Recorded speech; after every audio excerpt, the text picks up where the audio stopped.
మహదాం, కొంచెం నాతో పాటు వస్తావా? నీతో కొంచెం ముఖ్యమైంది మాట్లాడాలి.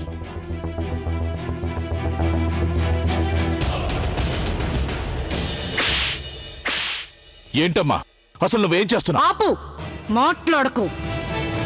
నాతో మరీ అంత గట్టిగా మాట్లాడకు. నువ్వు మొదటి చెంపదెబ్బ కొట్టడానికి కారణం నీ చూపులు వేళకాని వేళలో వాలకుడిని చోట వాలినందుకు. షెహన్షా గారి వివాహంలో అంతరాయం కలిగిస్తే అది ద్రోహం చేయడంతో సమానం. ఇక రెండో చెంపదెబ్బ నిన్ను ఎప్పుడో కొట్టవలసిందే, కానీ సమయం కుదరలేదు. అంటే నాకు అర్థం కాలేదు, అసలేమైంది? షెహన్షా ఇష్టం లేకుండా వారి గుడారంలోకి ఈగ కూడా ప్రవేశించకుండా చూసుకోవటం మీ అందరి కర్తవ్యం. అలాంటప్పుడు వాడెవడో హత్య చేయడానికి లోపలికి ఎలా రాగలిగాడు?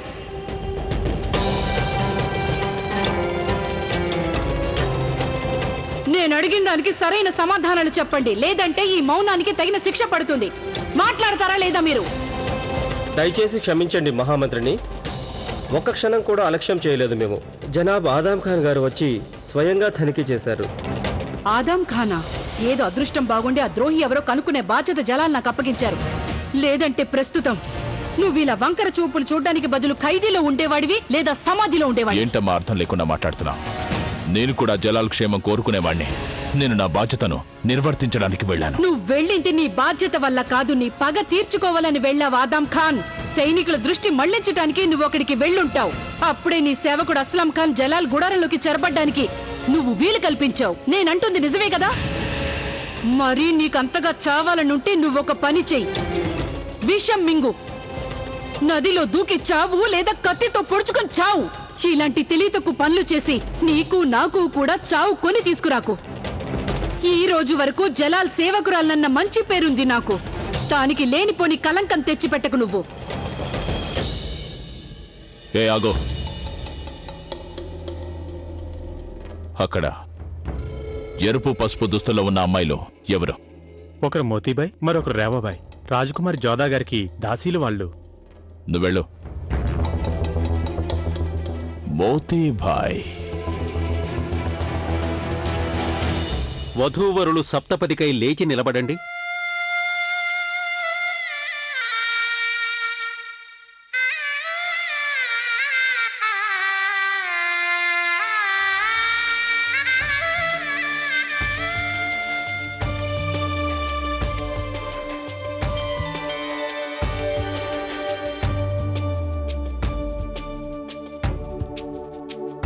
ఈ ఆచారాలు అప్పుడప్పుడు గ్రహచారాలుగా అనిపించినా మున్ముందు ఇది ఈ దేశానికి అత్యంత శుభదినాలకి ఆరంభం కాబోతోంది. వధువు తొలి అడుగు పుట్టింటికి దూరంగా తీసుకెళ్లే అడుగు. ఇక రెండవ అడుగు కొత్త ఇంటికి సాగిపోతుంది. ఈ విధంగా 7 అడుగులకి 7 జన్మల బంధం ముడిపడి ఉంటుందని హిందూ వివాహ సంప్రదాయం తెలియజేస్తోంది.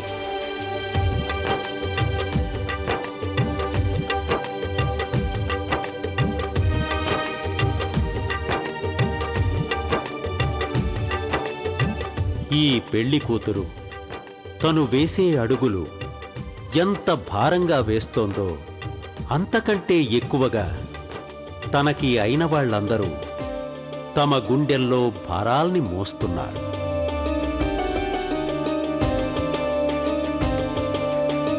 ఒక 7 అడుగుల సంబంధం ఒక యువతిని గృహిణిగా చేస్తుంటే ఆ సమయంలో జోధాకి మాత్రం అది హింసలాగే అనిపించింది.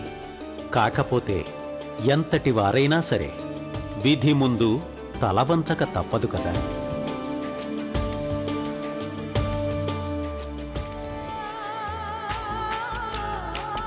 ఇక్కడ హిందూ వివాహ సంప్రదాయం ప్రకారం 7 అడుగుల బంధం ముడిపడింది.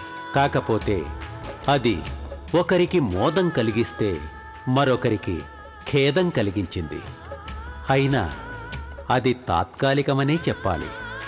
ఎందుకంటే భవిష్యత్తులో వీరిరువురి సంబంధం దేశానికి ఎంతో మేలు చేయబోతోంది.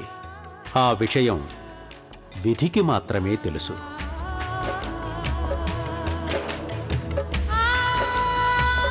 విధి నిర్ణయం ప్రకారం 7 అడుగులు వేసి జోధా జలాల్ భార్యాభర్తలయ్యారు.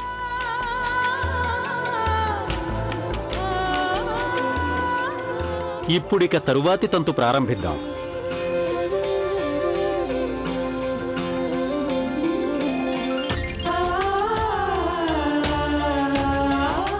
అందుకే ప్రస్తుతం వీరిద్దరి మనోభావాలు వేరువేరుగా ఉన్నాయి.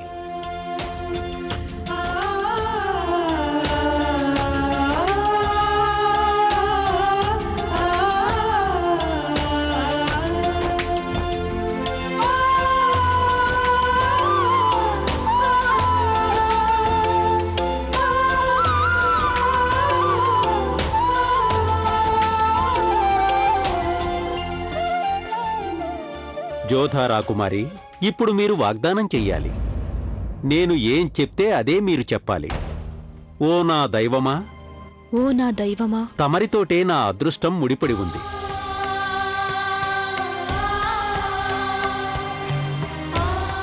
తమరితోనే నా అదృష్టం ముడిపడి ఉంది. గత జన్మలలో నేను చేసుకున్న పుణ్యం వలనే తమరు నాకు భర్తగా లభించారు.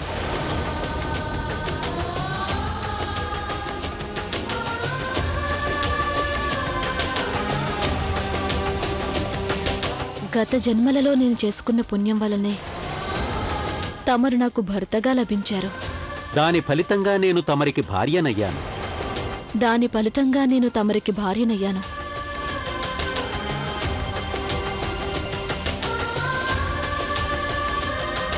ఇక మీరిద్దరూ కూర్చోవచ్చు.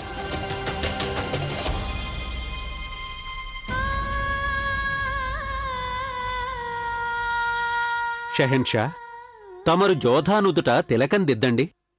ఆ తరువాతే ఆమె శాస్త్రోక్తంగా తమరికి భార్య కాగలదు.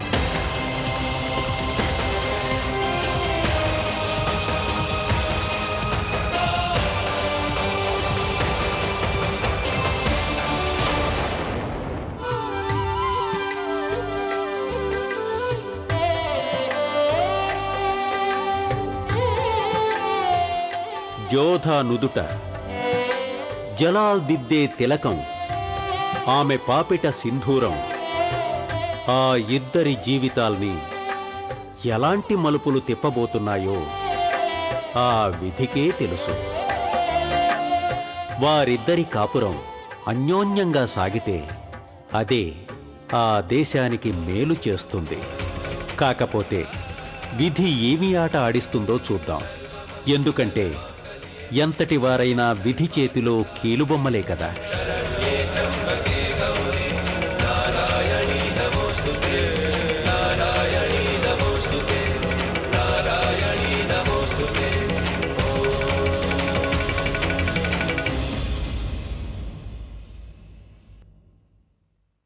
ఊరికే దిగులు పడిపోకు మైనావతి. ఇకపై మన జోధాని ఆ అమ్మవారే కాపాడతారు. నిస్సహాయురాల్ని విధిని ఎదురించాలనుకున్నాను. నేనా సోదెమ్మ చెప్పిన భవిష్యవాణిని అబద్ధం చెయ్యాలని శతవిధాలా ప్రయత్నించాను. కాని చివరికి తను చెప్పింది నిజమైపోయింది. నేను విధి ముందు ఓడిపోయానత్తయ్యా. నేను నిస్సహాయురాలనైపోయాను. ఏం చెయ్యలేకపోయాను.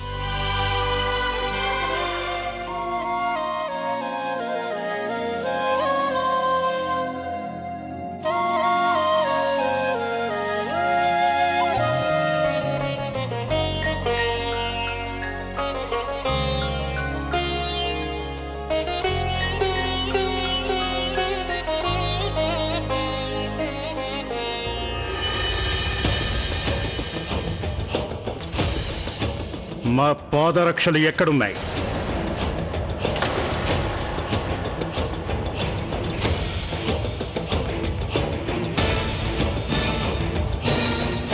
ఎవరు చేశారు ఇంతటి దుస్సాహసం?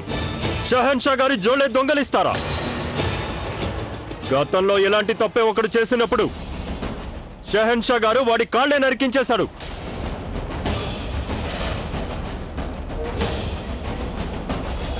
ఇప్పుడు ఎవరి కాళ్ళు పోతాయో మరి. ఎవరికంత ధైర్యం వచ్చింది? మా పాదరక్షలే దొంగలించగల ధైర్యం ఎవరికొచ్చింది? వెంటనే వాళ్ళని మా ముందు ప్రవేశపెట్టండి, లేదంటే వాళ్ళకి జీవితాంతం అంగవైకల్యంతో బాధపడతారు.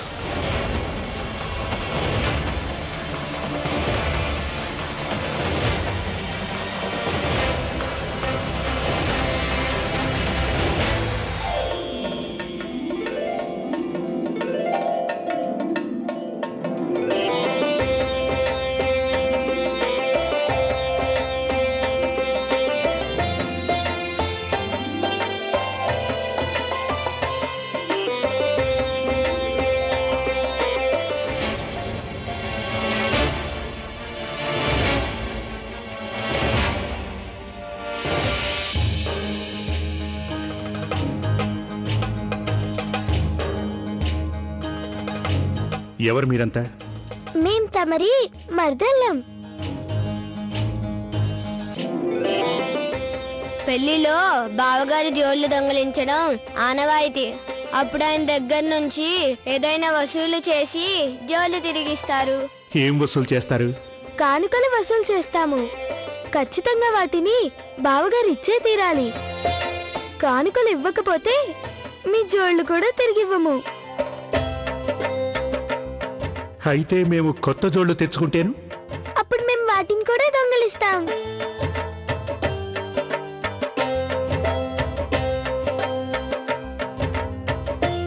అయితే మా జోళ్లు తిరిగివ్వటానికి మేము ఎలాంటి మూల్యం చెల్లించాలో చెప్తారా? మా అందరికీ ఒక్కొక్క బొమ్మ. తెలివి తక్కువదానా, వీరు చాలా పెద్ద రాజుగారు. వీరి దగ్గర చాలా ధనం ఉంటుంది. ఒక్కటిస్తే మాకు సరిపోదు. మాకింకా బోలెడన్ని వస్తువులు, బొమ్మలు కావాలి.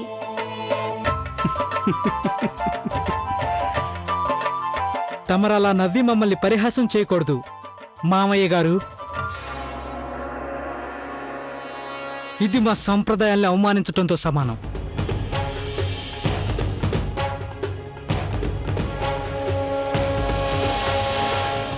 మా ముందు ఇలా నిలబడి మాట్లాడగల ధైర్యం చాలా తక్కువ మందికే ఉంటుంది.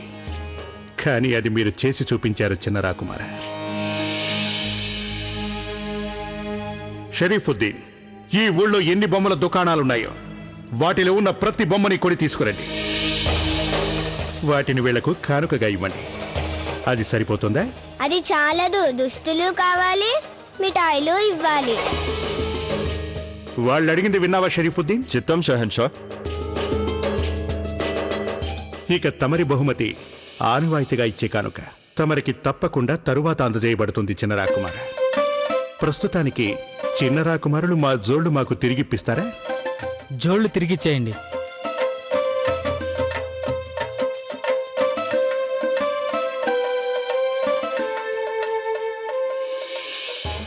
జోదా అక్కయ్య, బావగారు చాలా మంచివారు కదా?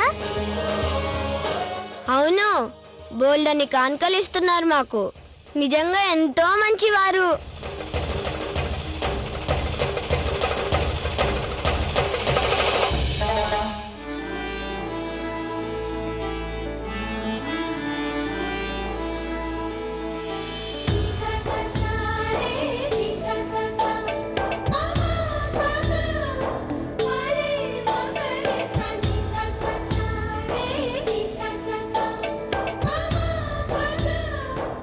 పురోహితులు గారు, తమరు అనుమతిస్తే జోధాని పల్లకీలో కూర్చోపెట్టొచ్చు. తంతులన్నీ పూర్తయినట్లేగా? పూర్తయినట్టే మహారాజా.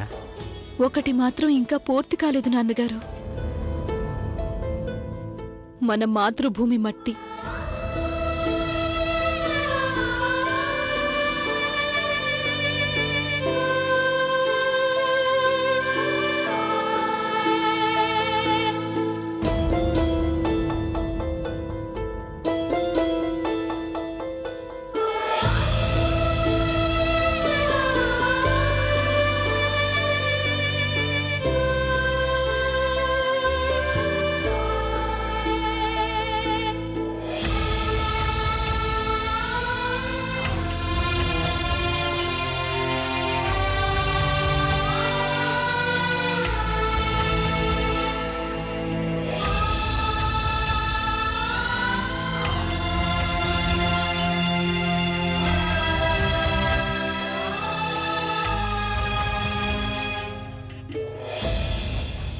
తమరికి అభ్యంతరం లేకపోతే మేం కూడా మా వెంట ఒకటి తీసుకువెళతాం.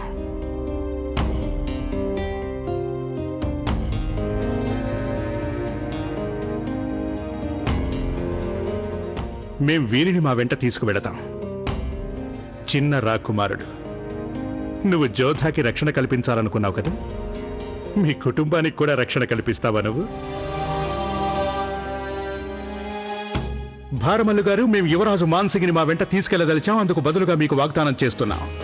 చరిత్రలో వీరికి గొప్ప యోధునిగా పేరు నిలిచిపోతుంది. రావడానికి నేను సిద్ధమే. నేను తమరి మాట అంగీకరించడానికి కారణం ఏదో నా పేరు చరిత్రలో నిలిచిపోతుందని మాత్రం కాదు. నేను మా జోధాతే భద్రత కోసం తనతో పాటు రాదలిచాను.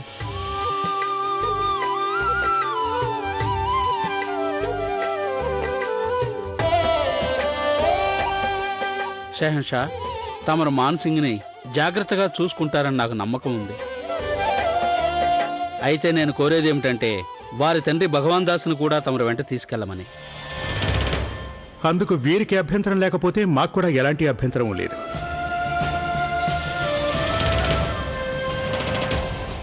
మా నాన్నగారు ఆదేశించినట్లయితే మేము మీతో రావడానికి సిద్ధంగా ఉన్నాం. మాన్సింగ్, నువ్వు ఎంతో అదృష్టవంతుడివి. కాబట్టే హిందూ దేశపు షెహన్షాయే స్వయంగా నీకు విద్య నేర్పించనున్నారు. భగవాన్ దాస్, మాన్సింగ్ని జాగ్రత్తగా చూసుకో.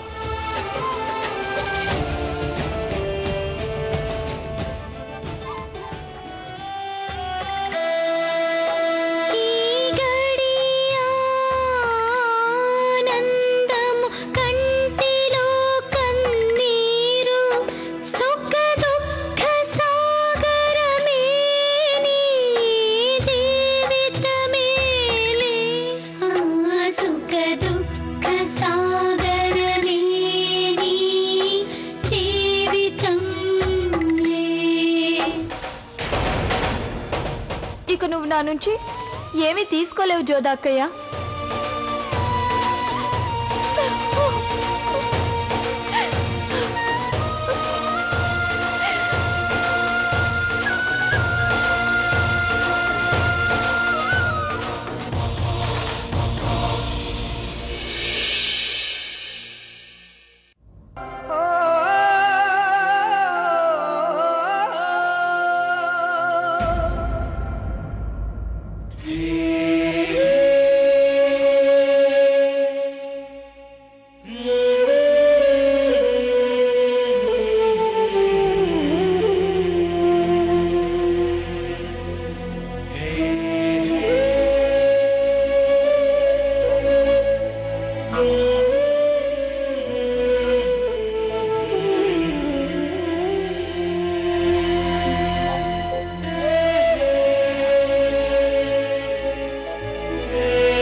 సకల సుఖాలు కలుగ్గాక.